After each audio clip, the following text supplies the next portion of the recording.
everybody, Joe Joseph here for thedailysheeple.com, and this is your news shot. Wow, I gotta tell you, yesterday when I did my news shot on the downfall of the mainstream media, I had no idea that James O'Keefe was going to really turn things upside down on his head by infiltrating CNN and then posting this video online where they basically admit to fabricating the whole Russia story.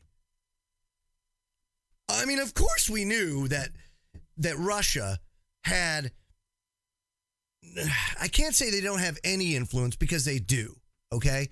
But certainly not in a way that is, oh, yeah, they went and they hacked the election, because there was just this unbelievable landslide of people, if you will, that just wanted to get Hillary into office. Come on.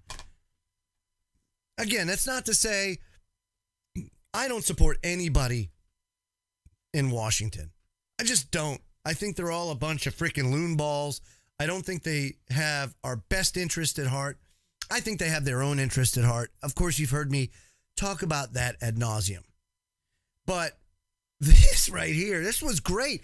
And you got to figure, at some point in time, James O'Keefe is going to get, I don't want to necessarily say caught, but you'd have to think that people would start recognizing him when he's up to his shenanigans, which are good shenanigans. These are things that should be taking place. This is what the press is supposed to do. They're supposed to bring this darkness, bring these things into the light and expose them. That's exactly what James O'Keefe did. And my hat's off to him, because I got to tell you, he's one ballsy MFer. The guy's got colognes of steel. I'll tell you that right now. President Trump tweeted about this yesterday. He said, quote, "Fake news CNN is looking at big management changes now that they got caught falsely pushing their phony Russian stories. Ratings way down." Well, if they weren't way down before, they certainly are going to be now. Listen to this. So they caught fake news CNN cold. But what about NBC, CBS, and ABC? What about the failing New York Times and Washington Post? They're also fake news. Now listen to this. It says, the investigative journalists at Project Veritas have done it again.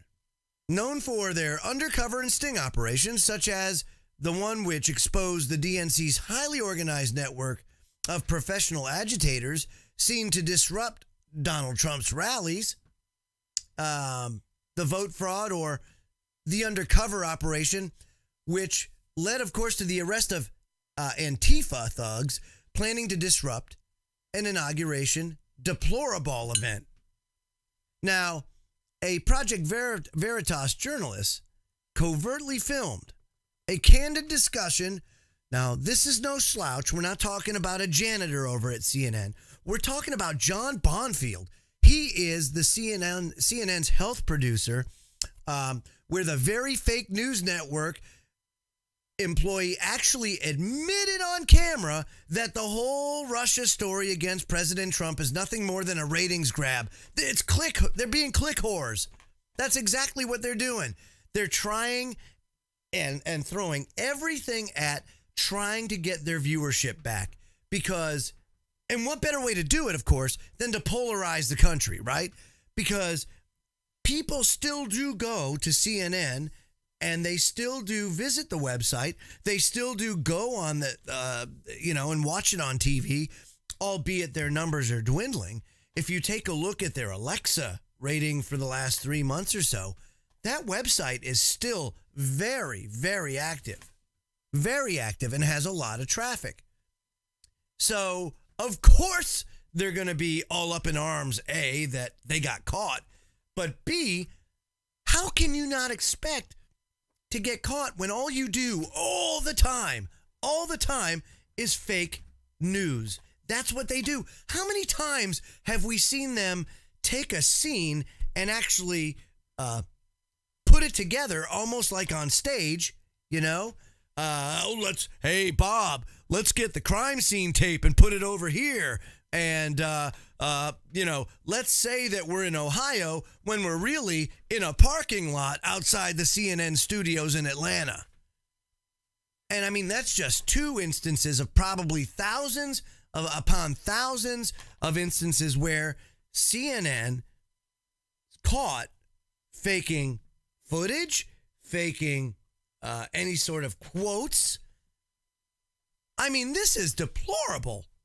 Absolutely deplorable. And this, my friends, is why people don't trust the mainstream media anymore. And this is why the mainstream media is throwing a hissy fit of historic proportion, because they've lost their grasp on the American people, on the people of the world for that matter. And people of the world are now taking it into their own hands and becoming citizen reporters, because the old adage is absolutely true. If you want things done right, do it yourself, because no one else is going to do it for you. The government's not going to police themselves. The mainstream media is not going to just stop putting out fake things, because guess what? They need the ratings. They need the ratings to show to their advertisers that they're that they're relevant, which of course we know they're not. I mean, this is just an unbelievable chain of events that I cannot believe for the life of me why there isn't more backlash at them. How come there aren't criminal charges? I mean, they're inciting riots, for God's sake, with their BS fake news. Folks, this has to stop. And if our non-representing representatives, if they're not going to do it, then it has to be us. So over the course of the next week, I'm going to try and outline what the problem is and how we can fix it. And hopefully we can start repairing the damage and healing as human beings. I'm Joe Joseph. This was thedailysheeple.com's News Shot. Feel free to comment below and visit our website at thedailysheeple.com. Have a great day, everybody.